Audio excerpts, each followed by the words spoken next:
নমস্কার বন্ধুরা, happy planning.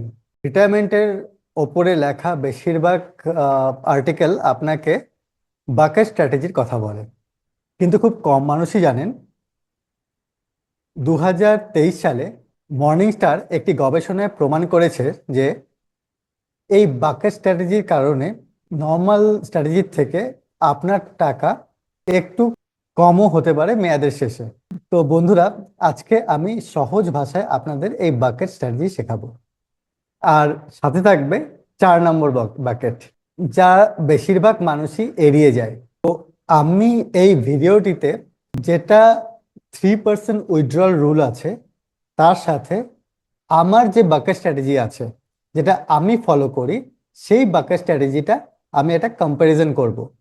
আর এটা একটা রিয়েল ডেটার উপরে, যেটা লাস্ট 30 বছরের রিয়েল ডেটার উপরে এই কম্প্যারিজনটা করা হবে। তো এখানে যে উদাহরণটি নেওয়া হয়েছে, ধরুন কোনো একজনের কাছে 2 কোটি টাকা রিটায়ারমেন্ট সারপ্লাস আছে, যেখান থেকে ওনার প্রত্যেক প্রত্যেক বছর 6 লাখ টাকা করে দরকার, মানে মাসে 50,000 টাকা করে দরকার। সেম সিচুয়েশন এই দুটো যে স্ট্র্যাটেজি আছে তার মধ্যে অ্যাপ্লাই করব।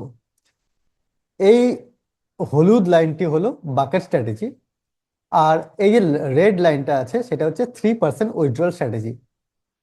দুটো স্ট্র্যাটেজি একসাথে কভার করছি, তাহলে আপনার যে কনসেপ্টে যে মেইন দুটো কনসেপ্টে যে মেইন জিনিসটা মোটামুটি একটা আইডিয়া চলে আসবে কি। তো এর জন্য আমি পারপাসলি এই দুটো স্ট্র্যাটেজি দুটো স্ট্র্যাটেজি পাশাপাশি কম্পেয়ার করছি। এই যে বাকেট স্ট্র্যাটেজিটা আছে, এখানে সাধারণত আমরা যে ইনভেস্টমেন্ট আছে সেটাকে এই 4টি বাকেটে ভাগ করে নিই। প্রথম যে বাকেটটা সেটা হচ্ছে ক্যাশ বাকেট।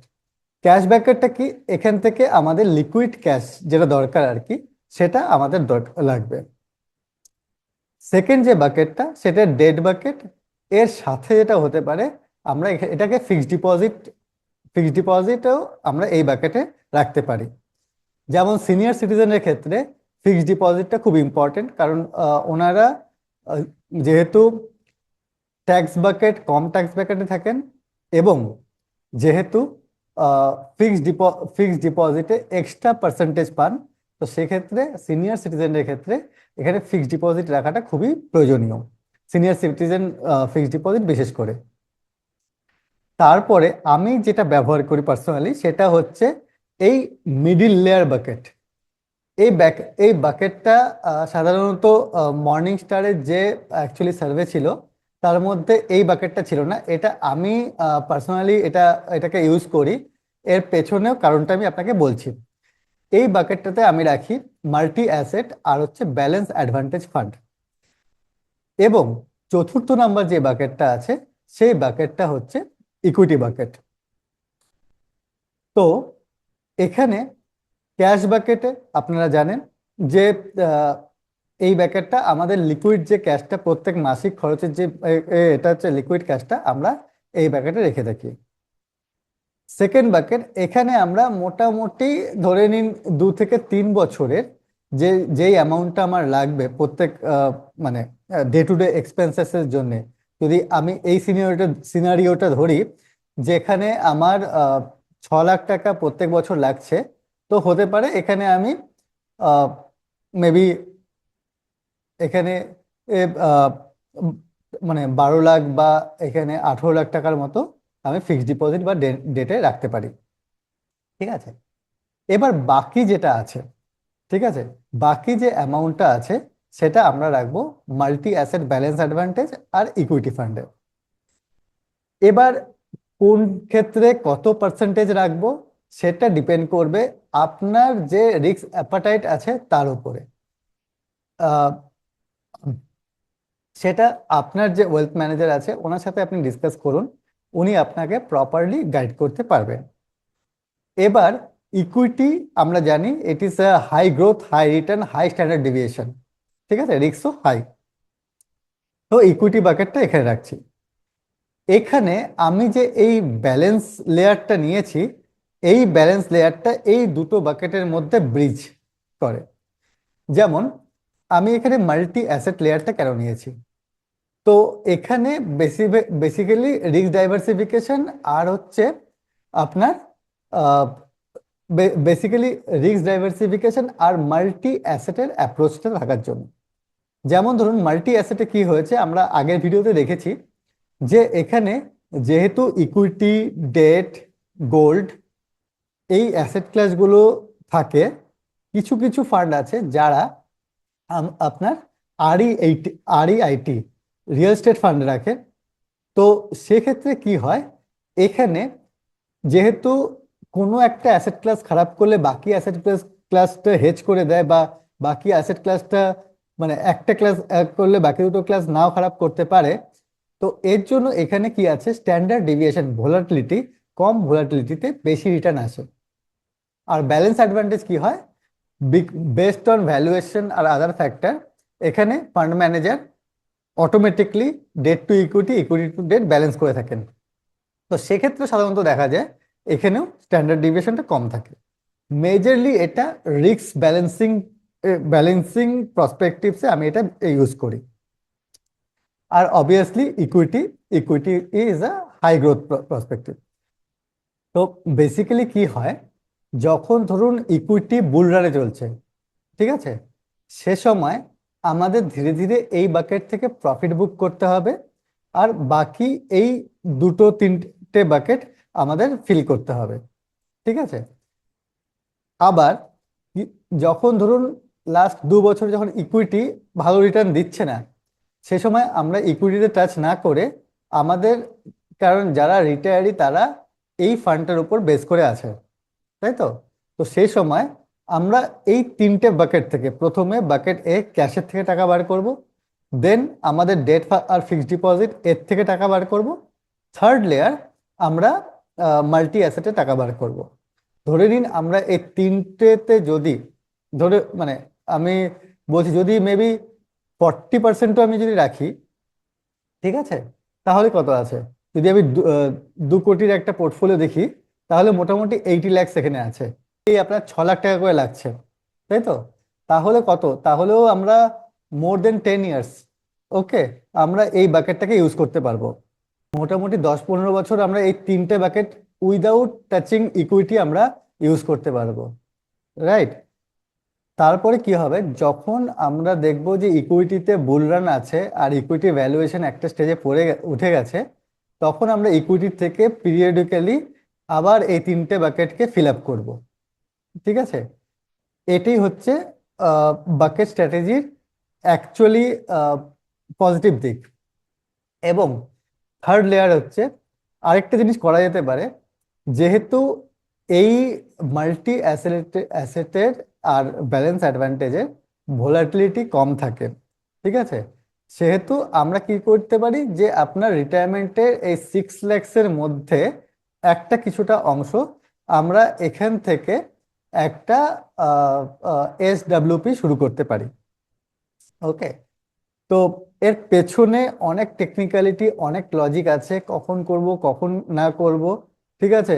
আমরা কখন ইকুইটির থেকে SWP করে মাল্টি অ্যাসেট বা ডেটে নিয়ে আসব, তার পেছনেও অনেক লজিক আছে। সেটা আপনি আপনার যে ওয়েলথ ম্যানেজার আছে সে আপনাকে হেল্প করে দিতে পারবে, যে মিউচুয়াল ফান্ড ডিস্ট্রিবিউটর আছে উনি আপনাকে এই ব্যাপারগুলোতে হেল্প করে দিতে পারবেন। তো এর জন্য পার্সোনালাইজেশন খুব দরকার। আর দ্বিতীয় কথা, আপনি মানে সাধারণত দেখা যায় যখন মানে এটা আমার পার্সোনাল এক্সপিরিয়েন্স থেকে বলছি, ঠিক আছে, সাধারণত দেখা যায় যে আহ, কোনো একজন প্রফেশনাল নিজের কাজটা সব মানে অন্যকে দিয়ে করালে কি হয়, say for example you are very good at finance, you know your finance very well, but still আপনি যদি কোনো একজন প্রফেশনালের এক্সপিরিয়েন্স কোনো সাথে কনসাল্ট করেন, তাহলে আপনার দুটো পার্সপেক্টিভস পাওয়া যাবে, আর সেই অনুযায়ী আপনাকে ফাইন্যান্সটাকে ম্যানেজ করা উচিত যখন ফাইন্যান্সটা একটা স্টেজের ওপরে চলে যায়, ঠিক আছে। তো ওর জন্য একজন প্রফেশনালকে অবশ্যই আপনার সাথে রাখাটা খুবই প্রয়োজনীয়। আমি শুনেছি, but I am not very much clear, অনেক সময় আহ, যে অনেক সময় অনেক সার্জেন্ট আছে নিজের প্রিয়জনের যে সব থেকে তার যে প্রিয়, তার অপারেশন নিজে করেন না, অন্য কোনো সার্জনকে দিয়ে করান, ঠিক আছে। কারণ যে ইমোশনাল যে ব্যাপারটা সেটা আপনারা মানে যে যার হার্ড আর্ন মানি, ঠিক আছে, অনেক সময় সে ইমোশনাল ব্যাপারটা ম্যানেজ করতে নাও পারে, ঠিক আছে। সেই ক্ষেত্রে একজন প্রফেশনাল সেটাকে আলাদা দৃষ্টিভঙ্গিতে দেখে। সিম্পল এক্সাম্পল, যখন রিসেন্টলি যখন মানে হারমুজের যে প্রবলেমটা হলো, তখন আমার খুব মানে ক্লায়েন্ট, অনেক ক্লায়েন্ট আছে, তখন they are very much into panic. They called up me saying this and that and all those things. তো আই জাস্ট কিচ্ছু না, আমি জাস্ট ওদেরকে কুল ডাউন করলাম আর লজিক দেখালাম, সিম্পল লজিক, কোথায় কোথায় লজিকটা আছে, কোন জায়গাটাতে পোর্টফোলিওতে রিস্ক ম্যানেজমেন্ট করা আছে, কোন জায়গাটাতে পোর্টফোলিওতে হেজ করা আছে, কোন জায়গাটাতে পোর্টফোলিওতে ডাইভার্সিফিকেশন করা আছে, ঠিক আছে। আজকের ডেটে দাঁড়িয়ে কালকে ডেটে যদি ওই সময় আমরা ইকুইটির থেকে বেরিয়ে আসতাম, it's like a permanent kind of loss. But আজকের ডেটে অনেকটা রিকভারি করেছে, ঠিক আছে। হোপফুলি ডিফারেন্ট গ্লোবাল সিচুয়েশন যখন আরো এমার্জ হবে, আরো যখন ডিফারেন্ট ডাইরেকশনে যাবে, ডেফিনেটলি এই their portfolio equity will do good, and that point of time will do profit booking from equity and fill up the other buckets, right. তো দেখুন, আমাকে যেহেতু মানে আমি এখানে একটা ক্যালকুলেশন দেখাচ্ছি, তো ক্যালকুলেশনের প্রসপেক্টিভসে আমাকে কিছু নাম্বার নিতে হয়েছে। তো এর জন্যে আমি কি করেছি, 9.6% কর্পাস রেখেছিলাম ক্যাশে, আর এখানে ডেটে রেখেছিলাম 18.6% কর্পাস, 13.3% কর্পাস রেখেছিলাম মাল্টি অ্যাসেটে, আর 58.6% কর্পাস ইকুইটিতে, ঠিক আছে। এটা ক্যালকুলেশন পারপাসে রেখেছি। বাট এক্ষেত্রে কিন্তু আপনার ক্ষেত্রে কিন্তু পার্সোনালাইজেশন দরকার, মানে আপনার এই পার্সেন্টেজটা পুরোপুরি আপনার সিচুয়েশনের উপর ডিপেন্ড করবে। আমার সিচুয়েশনের ওপর কিন্তু এটা ডিফারেন্ট পার্সেন্টেজ হতে পারে, ঠিক আছে। কোনো হার্ড অ্যান্ড ফাস্ট রুলস নয় এখানে, এটার ভেতরে অনেক টেকনিক্যালিটি আছে যেটা একজন ম্যাচিওর আর একজন ভেটারান অ্যাকচুয়ালি প্রফেশনাল, যে প্রত্যেকটা মার্কেট সাইকেল দেখে এসেছে, আদার টেকনিক্যালিটি জানে, they only can help you out in this particular manner. এবার আসি মর্নিং স্টারের যে অ্যাকচুয়ালি যে মানে যেটা ছিল আর কি, যে রিপোর্টে মর্নিং স্টার কি করেছে, কি দুটো, একটাতে বাকেট স্ট্র্যাটেজি, মর্নিং স্টারের বাকেট স্ট্র্যাটেজি, আরেকটাতে আহ, একটা নর্মাল স্ট্র্যাটেজি যেখান থেকে বাকেট ছাড়াই নর্মালি টাকা তোলা হচ্ছে, দুটো স্ট্র্যাটেজি তুলনা করে। তা ওনারা যেটা দেখেন যে বাক্যের স্ট্র্যাটেজি ছাড়া যে স্ট্র্যাটেজিটাতে নর্মালি টাকা তোলা হয়েছে, সেই স্ট্র্যাটেজিটা বাক্যের স্ট্র্যাটেজি থেকে আউট পারফর্ম করেছে। তাহলে আমি এখন এটা কেন শেখাচ্ছি, কারণ এই গবেষণায় দেখা গেছে বাকেটের আসল কাজ আপনার আহ, টাকাকে ম্যাক্সিমাইজেশন, একদম অপটিমাল লেভেলে ম্যাক্সিমাইজেশন করা সেটা নয়, আপনার যে মনকে, আপনার যে বিহেভিয়ারকে শান্ত রাখা, খারাপ সময় আপনি শেয়ার বিক্রি না করেন। এটা আমি একটা স্টাডি করেছি যেটা রিয়েল ডেটার উপরে 30 বছরের ব্যাকডেটেড ডেটার উপরে নিয়েছি। আর অনেকটা সিমুলেশন আছে আপনার মর্নিং স্টারের বাকেট স্ট্র্যাটেজি, আর হচ্ছে আপনার আহ, যেটা আর কি 4% উইথড্রল স্ট্র্যাটেজি এর সাথে। এবং এই ডেটাটা শুরু হয়েছে 2008 থেকে, 2008-এর ক্র্যাশের ঠিক আগ মুহূর্ত থেকে।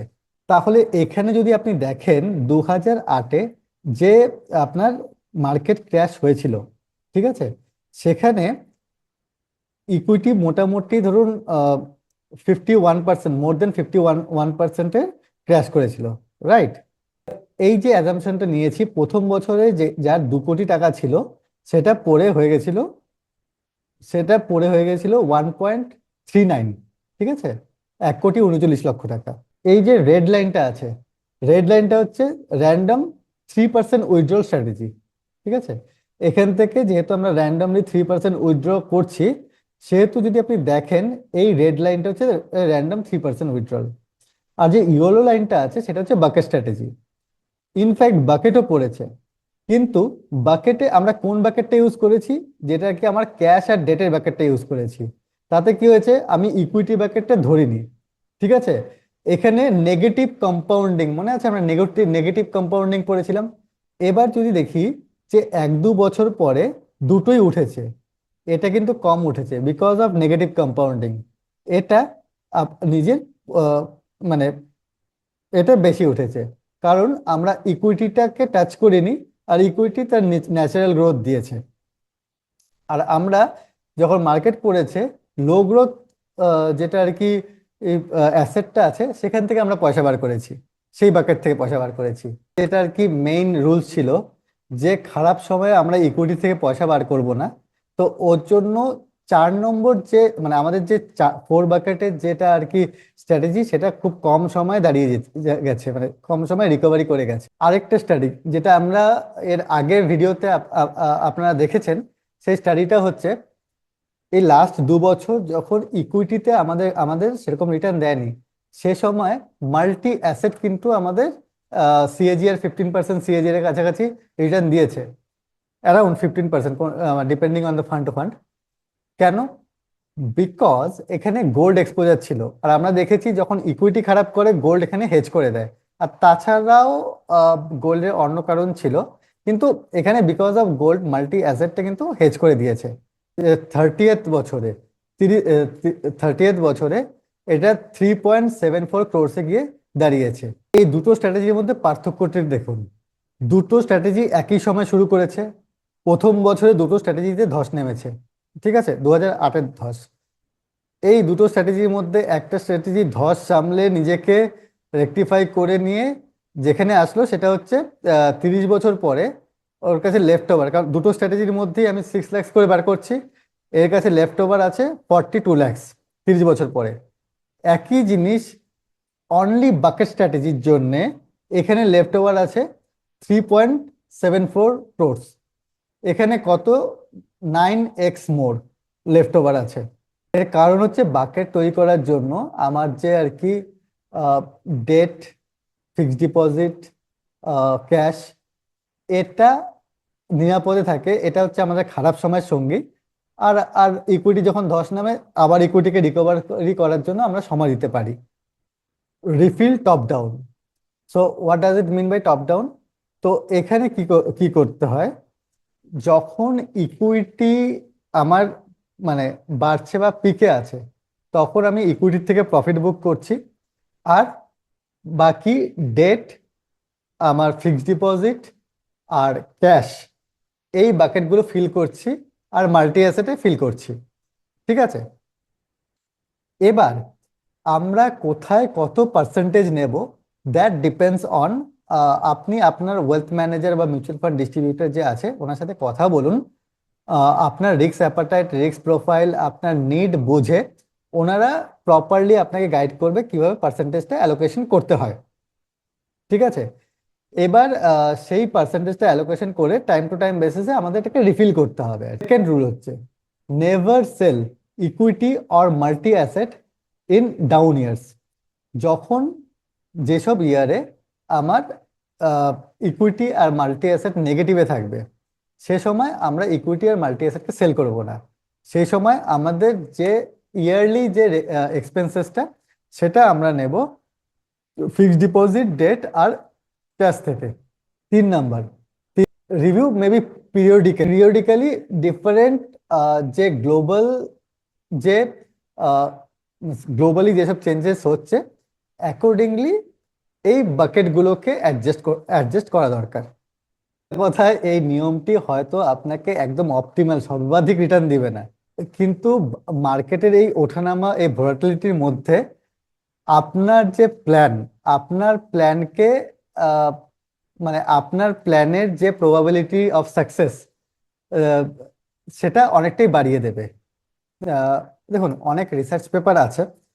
তো সমস্ত রিসার্চ পেপার কোনো একটা নির্দিষ্ট জিনিসের পরিপ্রেক্ষিতে লেখা হয়, নির্দিষ্ট ডেটার উপরে ভিত্তি করে এবং নির্দিষ্ট সার্কামস্ট্যান্সেসের ভেতরে, আহ, নির্দিষ্ট সার্কামস্ট্যান্সেসের ওপরে দাঁড়িয়ে এই এই বিভিন্ন ফর্মুলা যেগুলো পাবলিশ করা হয়, সেগুলো করা হয়। সেগুলোর উপরে আপনি ব্লাইন্ডলি বিলিভ করার আগে আগে তার আশেপাশের যে অ্যাজাম্পশন, যে পুরো ব্যাপারটা, সেগুলো বোঝার চেষ্টা করুন। দেখুন, আজকে ডেটে 4% রুলস আমেরিকাতে চলতে পারে, কিন্তু ইন্ডিয়াতে সেটা সেভাবে কাজ নাও হতে পারে। কারণ আমেরিকার ইকুইটি ডিফারেন্ট ভাবে বিহেভ করে, ইন্ডিয়ান ইকুইটি ডিফারেন্ট ভাবে বিহেভ করে। আমেরিকার ইন্টারেস্টেড সিনারিও ডিফারেন্ট ভাবে বিহেভ করে, ইন্ডিয়ার ইন্টারেস্টেড সিনারিও ডিফারেন্ট ভাবে বিহেভ করে। আমেরিকার আমেরিকার ইনফ্লেশন ডিফারেন্ট ভাবে বিহেভ করে, ইন্ডিয়ার ইনফ্লেশন ডিফারেন্ট ভাবে বিহেভ করে। আমেরিকার কোম্পানিগুলো ডিফারেন্ট ভাবে বিহেভ করে, ইন্ডিয়ান কোম্পানিগুলো ডিফারেন্ট ভাবে বিহেভ করে। সো আমেরিকার সমস্ত রুল, মানে আমেরিকা বা আদার কান্ট্রি আদার প্রসপেক্টিভসে যেসব রুলস গুলো আছে, সেগুলো যে ব্লাইন্ডলি ইন্ডিয়ান প্রসপেক্টিভসে সেগুলো সবসময় পারফেক্ট হবে তার কোনো কারণ নেই। এবার আপনাকে বুঝতে হবে কতগুলো জিনিস। যেমন হচ্ছে, প্রথমে তো আপনাকে টেকনিক্যালিটিটা বুঝতে হবে, বা আপনি যদি না বোঝেন তো আপনি কোনো একজন, মানে আপনার যে ওয়েলথ ম্যানেজার বা মিউচুয়াল ফান্ড ডিস্ট্রিবিউটর বা যে আপনার ভেটারেন যে আহ, মানে ফাইন্যান্সিয়াল প্রফেশনাল যিনি আছেন, তার সাথে আপনি কথা বলুন, ঠিক আছে? এবং টেকনিক্যালিটিটা বুঝুন, কি কোথায় অ্যাসেট অ্যালোকেশনটা কিভাবে কাজ করে, কোথায় রিস্ক ম্যানেজমেন্টে কিভাবে কাজ করে, ডাইভার্সিফিকেশন কিভাবে কাজ করে, ঠিক আছে? এক্ষেত্রে হেজিং কিভাবে কাজ করে। তো আমি আহ, একটা জিনিস, মানে যে 4 বাকেট স্ট্র্যাটেজিটা আছে, সেক্ষেত্রে আরেকটা জিনিস নেওয়া যেতে পারে, সেটা হচ্ছে ইন্টারন্যাশনাল ইকুইটি। ডাইরেক্টলি ডাইরেক্ট স্টকসে এক্সপোজার নেওয়ার থেকে আমি বলবো যে মিউচুয়াল ফান্ডের মাধ্যমে আপনি ইন্টারন্যাশনাল এক্সপোজার নিন। বিকজ কি হয়, যখন ইন্টারন্যাশনাল লে যেসব কোম্পানিগুলো আছে, তাদের হয়তোবা আপনি ফরেনসিক নাও করতে পারেন, ঠিক আছে? ঠিকমতো আপনি ফরেনসিক তাদের ব্যালেন্স শিটটা কতটা ডিসক্লোজার, মানে ডিসক্লোজার আছে, কতটা ডিসক্লোজড আছে, সেটা ট্র্যাক করাটা আপনার ক্ষেত্রে সম্ভব নাও হতে পারে, ঠিক আছে? তো এর জন্য বেটার হচ্ছে কোনো একটা বড় কোনো কোম্পানি যে অলরেডি প্রফেশনাল গুলো এই পার্টিকুলার এরিয়াতে দে আর ভেরি মাচ প্রফেশনাল, তো তাদেরকে দিয়ে আপনার এই টাকাটাকে ম্যানেজ করানো। তো এখানে মানে কোনো মিউচুয়াল ফান্ড ডিস্ট্রিবিউটরের থ্রুতে গিয়ে আপনি আহ, কোনো একটা ভালো ফান্ডে আপনি ইন্টারন্যাশনাল ইকুইটি নিতে পারেন, সেক্ষেত্রে আপনার ডাইভার্সিফিকেশনও হবে, কিছুটা হেজিংও হয়ে যাবে। আরো কিছু কিছু লিগ্যাল ব্যাপার থাকে, যেগুলো আপনার ট্যাক্সেশনের ব্যাপার, কিছু কিছু লিগ্যাল কমপ্লায়েন্স থাকে, যেগুলো আপনি হয়তো বা ডাইরেক্টলি ইকুইটিতে ইনভেস্টমেন্ট করতে গেলে আপনি হয়তো একটা সময় ক্ষেত্রে যেটা হয় আর কি, যে খাজনার থেকে বাজনা বেশি আর কি। তো এই টাইপের সিচুয়েশনে আপনি পড়ে যেতে পারেন আর কি। মানে একটা স্মল, আপনি একটা ডিস্ট্রিবিউটরের একটা ফি বাঁচানোর থেকে আপনি কি করলেন, যে উল্টো আপনার মানে রং অ্যাসেট ক্লাস লং স্ট্র্যাটেজিতে ঢুকে গেলেন। এক্ষেত্রে আপনি যেখানে একটা ছোট ও একটা ফিসের জন্য ওভারঅল লেভেলে আপনার পোর্টফোলিওর ক্ষেত্রে একটা বড় একটা গ্যাপ তৈরি করতে পারেন। বন্ধুরা, এই ভিডিওতে আমি যেসব জিনিস আলোচনা করলাম সেটা শুধুমাত্র ইলাস্ট্রেটিভ পারপাসে, ঠিক আছে? শুধু একটা উদাহরণ দিলাম, এটা কোনোভাবেই কোনো পার্সোনালাইজড রেকমেন্ডেশন নয়। Mutual fund and equity investment subject to market risk. Please read all related document carefully before investing. And planning is always tentative. There is no guarantee of success in planning. Planning is nothing but একটা broader road map. একবার যখন আপনি প্ল্যানিংটা করেন, একটা মোটামুটি একটা broader road map আপনি বুঝতে পারেন, এবং কিছু ফ্রেমওয়ার্ক, আর আমাদের কিছু যারা আমরা অলরেডি এই ইন্ডাস্ট্রিতে একটা নির্দিষ্ট টাইম একটা নির্দিষ্ট ভাবে আমরা স্পেন্ড করেছি, তো we can give you one broader direction. তো সেই ব্রডার ডাইরেকশনটা দেখে এখন যে স্টেপটা নেওয়ার, first step, second step, third step, that step should be in right direction. তো একটা প্ল্যান আপনার এই ডাইরেকশনগুলোকে ঠিক করে। তো hope by this particular video I can able to create some value in your life. তো নিচে দেওয়া যে হোয়াটসঅ্যাপ নাম্বারটি আছে, এখানে আমাকে হোয়াটসঅ্যাপ করতে পারেন, আমরা এরকম ভিডিও কনফারেন্সিং করতে পারি, বা you can come to my office also for data driven personalised planning. You can contact me and I would be very much happy to help you out. Thank you. Happy planning.